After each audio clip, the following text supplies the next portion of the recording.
Welcome back. खबरों का सिलसिला आगे बढ़ाते हैं और अभी आपको अहम खबर दें। चेयरमैन पीटीआई इमरान खान का पेशावर रीजन के पार्टी ओहदेदारों से खिताब। नवाज और जरदारी दोनों खानदानों को अच्छी तरह जानता हूं।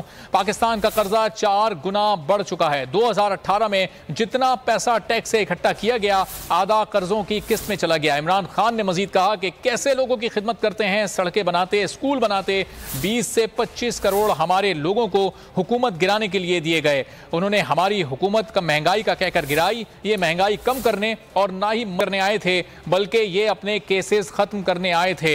इन्होंने नैब में अपना बंदा बिठा दिया है। नवाज शरीफ और जरदारी खानदान पर डॉक्यूमेंट्री बनी हुई है। ये मुल्क का पैसा जब चोरी करके मुल्क तबाह करते हैं, ये 30 साल से चोरी कर रहे हैं। इमरान खान ने पेशावर रीजन के पार्टी ओहदेदारों से खिताब किया। उस खिताब में उन्होंने गुफ्तगू करते हुए कहा कि नवाज और जरदारी दोनों खानदानों को मैं अच्छी तरह जानता हूं। इन्होंने पाकिस्तान का कर्जा 4 गुना बढ़ा दिया है। 2018 में जितना पैसा टैक्स से इकट्ठा किया गया, आधे से ज्यादा कर्जों की किस्तों में चला गया। इमरान खान ने मजीद कहा कि कैसे उनकी हुकूमत लोगों की खिदमत करती, कैसे सड़कें बनाती, कैसे स्कूल बनाते। 20 से 25 करोड़ हमारी हुकूमत के लोगों को हुकूमत गिराने के लिए दिए गए।